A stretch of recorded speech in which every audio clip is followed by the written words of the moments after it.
Market లో invest చేసి మీ డబ్బులు డబుల్ చేసుకోవాలనుకుంటున్నారా? విజయవాడలో జరిగే సుందరరామిరెడ్డి గారి లైవ్ సెమినార్ కి అటెండ్ అవ్వండి.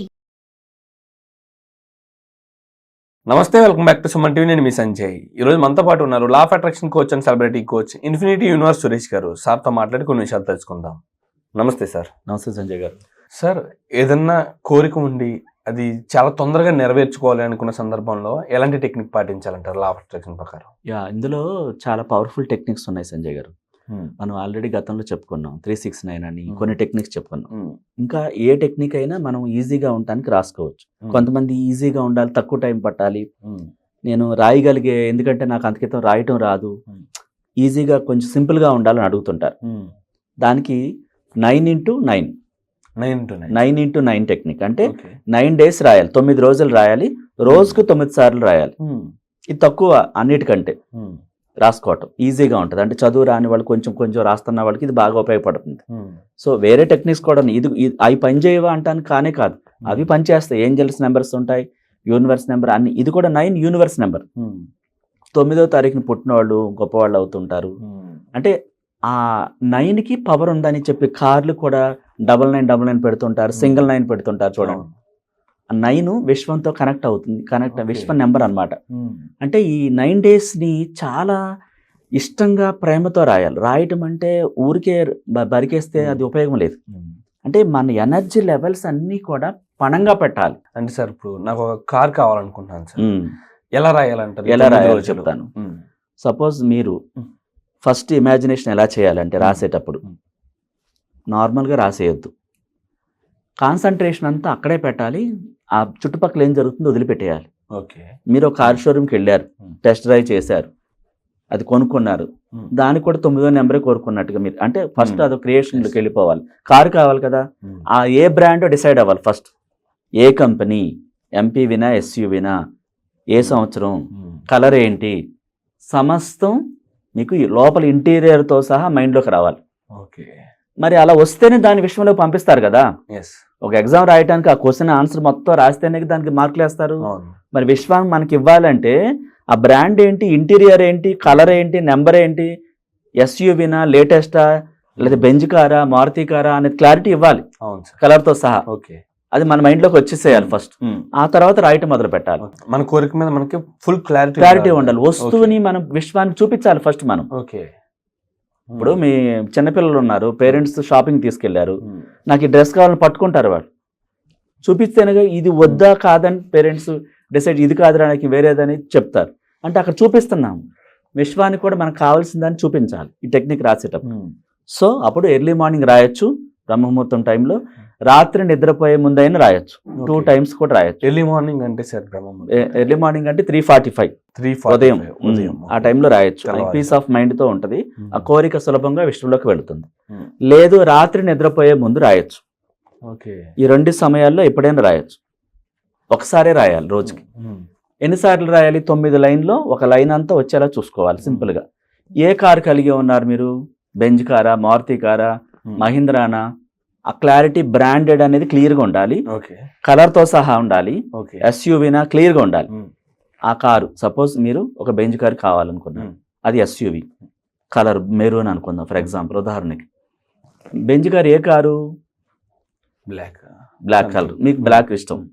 బెంజ్ కారు లేటెస్ట్ మోడల్ 600 అది ఉంది కదా, మీరు ఆ మెరూన్ కలర్, బ్లాక్ కలర్ చెప్తున్నారు. సో ఆ బ్లాక్ కలర్తో సహా కలిగి ఉన్నా నేను, మీ దగ్గర ఉన్నట్టు చెప్పాలి. నేను కలిగి ఉన్నాను, థ్యాంక్ యూ యూనివర్స్. ఆ సింగిల్ లైన్లో వచ్చేసేయాలి. ఆ లైన్లు ఎన్ని రాయాలి? 9 సార్లు రాయాలి. అది ఆ డే అయిపోయింది. అది రాసేసి దాన్ని ఇమాజినేషన్ చేసుకోవాలి. అంటే ఎలా చేసుకోవాలి? 9 సార్లు రాసేస్తారు, దానికి ముందు ఇమాజినేషన్ చూపించారు ఆ పిక్చర్ని మైండ్లో. రాసేసిన తర్వాత అనుభూతి చెందాలి. అంటే మీరు ఆ కారుతో మీ ఫ్యామిలీ అంతా ఒక డిన్నర్కి వెళ్ళినట్టుగా, షాపింగ్కి వెళ్ళినట్టుగా, ఆ పార్కింగ్లో సరిగ్గా పార్క్ చేస్తున్నట్టుగా, క్లీన్ చేస్తున్నట్టుగా, ఈ కారు మీరు తీసుకున్న తర్వాత ఫ్రెండ్స్ ఎవరైనా పిలిచినప్పుడు వాళ్ళు వచ్చి మిమ్మల్ని చూసి చాలా బాగుందని అప్రిసియేట్ చేస్తున్నట్టుగా, ఇతరులు అప్రిసియేషన్ చేస్తున్న మాటలు కూడా వినాలి. ఒక వస్తువు మన దగ్గరికి రావాలంటే ఈ హావభావాలన్నీ కూడా రిలీజ్ చేయాలి. ఉట్టు కార్ అని చెప్పేస్తే రాదు, సంవత్సరాలు వెళ్ళిపోతున్నాయి రావట్లేదు సార్ అంటే, ఇవన్నీ ఎక్కడ యాడ్ చేసాం మనం? ఫీలింగ్స్ అన్ని జత చేయాలి. ఆ చిత్రాన్ని క్లియర్ కట్గా విశ్వంలోకి చూపించాలి, బ్రాండ్తో సహా, కలర్తో సహా, లోపల ఉన్న ఇంటీరియర్తో సహా, అడ్వాన్స్డా, లేటెస్టా, ఎయిర్ బ్యాగ్తో సహా ప్రతి దాన్ని మీరు క్లియర్గా చూపించాలి విశ్వంలో. చూపించి ఇష్టంగా రాయాలి. 9 సార్లు రాసేటప్పుడు వేరే మైండ్లోకి ఏది రాకూడదు. ఒకవేళ రాసేటప్పుడు కాన్సన్ట్రేషన్ కుదరట్లేదు అనుకోండి, మీరేం చేయాలి, ఒక దిష్ తీసుకుని పడేసి కళ్ళుపుతో, సముద్రపు ఉప్పుతో వెంటనే ఫేస్ వాష్ చేసుకుని కూర్చున్నప్పుడు చాలా క్లియర్గా రాస్తారు. ఆ నెగిటివ్స్ లేకుండా ఉన్నప్పుడు రాసినప్పుడు కోరిక నెరవేరుతుంది. అలా 9 days చాలా శ్రద్ధగా ఈ 2 ఇమేజెస్ నేను ఏదైతే చెప్పానో రాయక ముందు, రాసిన తర్వాత ఇమాజినేషన్ చేసుకుంటే తొందరగా పని అవుతుంది. సో మిగతా సమయంలో రోజంతా నా దగ్గర కార్ లేదన్న భావన రాకూడదు. మళ్ళీ పొద్దున్నేదో చెప్పేసాను అయిపోయింది, యూనివర్స్ చూసుకుంటుందని వదిలిపెట్టి ఆ ఆలోచనలో నిజంగానే కార్ లేదు కానీ ఆలోచన రన్ చేస్తున్నాం అనుకో, మనం ఒక విత్తనాన్ని నాటి మొలక రాకుండా మనమే అడ్డుకున్నట్టు అవుతుంది, తవ్వినట్టు అవుతుంది. వాటర్ పోస్తూ రోజు కోరిక పట్ల 24 hours అదే ధ్యాస ఉండాలి. ఏ పని చేస్తున్నా సరే లేదు అనే భావన మళ్ళీ వ్యతిరేకతను రిలీజ్ చేయకూడదు. ఈ టెక్నిక్ ఎంత పవర్ఫుల్లో యాటిట్యూడ్ కూడా అంతే ఇంపార్టెంట్. రోజువారీ భావనలు, ఆలోచనలు, ఆ క్రియేటివిటీని, ఆ ఇమాజినేషన్ని తన మునకలైపోతూ ఆ కారుతో కలిగి ఉన్న ఫీలింగ్స్ని కూడా నింపేయాలి. పార్కింగ్ ప్లేస్ కూడా రెడీ చేసుకోవాలి. ఇలా 9 days చేయాలి, కంటిన్యూగా 9 days చేయాలి. ఇలా పార్కింగ్ ప్లేస్ని ఉన్నట్టుగా, ఆ కార్ని అక్కడ పార్క్ చేసినట్టుగా, క్లీన్ చేస్తున్నట్టుగా, ఇతరులు అప్రిషియేట్ చేస్తున్నట్టుగా, మీ పేరెంట్స్తో కలిసి మీరు షాపింగ్, ఆ కార్లో జర్నీ చేస్తున్నట్టుగా, మీరు డ్రైవింగ్ చేస్తున్నట్టుగా ఆ నెంబర్తో సహా కంటికి కనబడేటట్టు చూడాలి, సృష్టించాలి మైండ్లో. ఇమాజినేషన్ రాసిన తర్వాత, రాసేటప్పుడు వేరే థాట్స్ రాకూడదు, గ్రాటిట్యూడ్ చెప్పాలి, కృతజ్ఞతలు చెప్పాలి లాస్ట్లో. అలా 9 days రాసిన తర్వాత కృతజ్ఞత చెప్పాలి. మరి కృతజ్ఞతలు ఉంటేనే ఆ వస్తువు త్వరగా వస్తుంది. గ్రాటిట్యూడ్ లేకుండా రాదు. చెప్పాలి, 9 days చెప్పాలి గ్రాటిట్యూడ్. 9 days ఖచ్చితంగా ఇమాజినేషన్ చేయాలి. కోరిక రాసేసిన తర్వాత, అంటే మనం కారు గురించి చెప్పాం, ఎవరైనా వేరు చేయొచ్చు, వాళ్ళకి కావాల్సిన వస్తువు. అది జాబ్ గురించి రాయొచ్చు, హెల్త్ గురించి రాయొచ్చు, హౌస్ కోసం రాయొచ్చు, అప్పులు తీర్చడం కోసం రాయొచ్చు, గోల్డ్ లోన్ క్లియర్ చేయడం కోసం రాయొచ్చు. అంటే మీ కోరికని ఒకటిని మనం చూపించాము ఇక్కడ. ఫర్ ఎగ్జాంపుల్, ఈ 9 రోజులు రాయడం వల్ల ఎంత త్వరగా నెరవేరే అవకాశం ఉందంటారు కోరిక? మన ఇంటిమేషన్, మన మనసులో సృష్టించే ఆలోచనలు అది ఉందన్న భావాన్ని పంపించినప్పుడు అది ఏ క్షణమైనా నెరవేరవచ్చు. ఆల్రెడీ గతంలో చెప్పాం, ఎవరికి వచ్చిందో కారు, ఒక అమ్మాయికి మన క్లాస్ అయినప్పుడు వచ్చింది చెప్పాం. అంటే ఈ టైం అని మనం పెట్టకూడదు. యూనివర్స్కి టైం పెట్టడానికి మనం ఎవరివి? నాకు ఇప్పుడు లోపల ఇస్తావా ఇవ్వా అని అడిగితే అది కమాండ్ చేసినట్టు అవుతుంది కదా. రేపే ఇవ్వచ్చు. చాలా మంది 3 నెలల తర్వాత నాకు రావాలి అంటారు. అసలు 3 రోజుల్లోనే వచ్చేదాన్ని 3 నెలల దాకా ఎందుకు పెట్టుకుంటావు?